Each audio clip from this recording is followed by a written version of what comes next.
This review is sponsored by Movie Palette. More info on them at the end of the video. In the early 90s, the Disney Channel used to play the Nutcracker Prince constantly during the Christmas time season. It looked enough like a Disney animated feature that I didn't mind it playing in the background. However, I never really stopped to watch it. Flash forward to this year, and I was wondering whatever happened to the 1990 Nutcracker Prince. To my knowledge, it's not streaming anywhere in the US.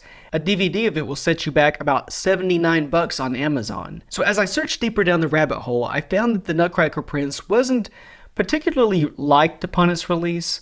The one and only feature from Paul Shibley has a Rotten Tomatoes score of 14%, abysmal for a major animated film, and it underperformed in theaters, grossing only $1.7 million against a production budget of $8.5 million. I finally discovered somebody had uploaded the Nutcracker Prince to YouTube, and it doesn't appear as if any studios are in a hurry to take it down. So I watched the Nutcracker Prince.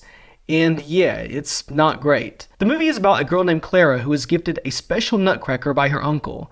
The gift draws her into a world of magic and wonder as she brings about the conclusion to the legend of the Nutcracker, Prince of the Dolls. He's a young man named Hans who is transformed into a nutcracker by mice and can only break the spell if he slays the Mouse King. Now, the movie is mostly inspired by the 1892 ballet The Nutcracker, and as Katz reminded us in 2019, there is a huge difference between a play and a movie. You can get away with a lot more in a ballet because that medium leaves more open to interpretation and is more about the live experience. However, with a movie, you're so focused on the story and you're more tuned in when things don't make sense. For instance, Uncle Drosselmeyer does so much that will leave you asking, wait, what? When he shows up at a party, he sets off what looks like fireworks inside the room. And everyone claps and no one asked how or if the curtains are about to light on fire. And he appears as a spirit to Clara and sets the events of the Nutcracker Prince in motion in a way that'll have you wondering how and then why. Furthermore, so much of the movie seems to be going through the motions of the ballet. The way the toys face off against the Mouse King's army is entertaining, but emotionally distant from us, the viewer. And speaking of the Mouse King, holy cow, one of the most brutal endings I've seen to a villain in a kid's movie.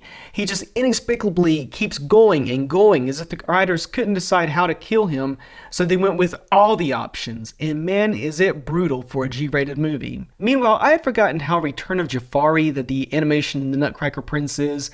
Apparently, Warner Brothers had to outsource the Nutcracker Prince's animation while they revamped Rover Dangerfield. But the biggest shock for me was how the middle of the Nutcracker Prince changes its animation style and even its tone completely. It goes from a Disney-esque film to something resembling Jay Ward's work, like Rocky and Bullwinkle. This portion of the film is a lengthy backstory as to how the Mouse King lost his mother and how Prince Hans became the Nutcracker Prince. And if you're thinking that section of the movie sounds dramatic, nope.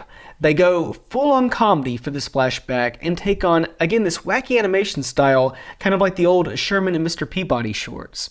Imagine if, in the middle of Beauty and the Beast, the movie suddenly cut to a wacky comedic flashback of how the prince hilariously became the Beast.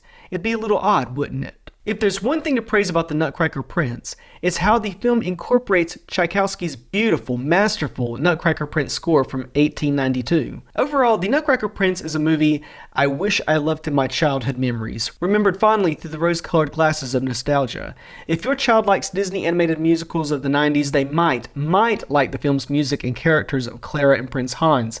But once this movie changes tones with that wild, lengthy flashback, they will be leaving the room, trust me. I give the Nutcracker Prince 1.5 out of 4 stars. By the way, this video was sponsored by Movie Palette.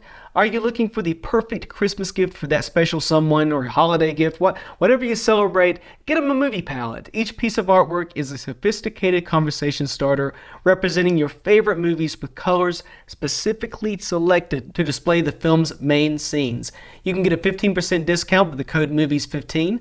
That is MOVIES15. Thanks so much to Movie Palette for sponsoring this video. Do you remember the Nutcracker Prince? What did you think of it? Let me know in the comments. As always, please like this video, subscribe to my channel, follow me on Twitter, link in the description. Until next time, this has been Movies Please. Thanks for watching.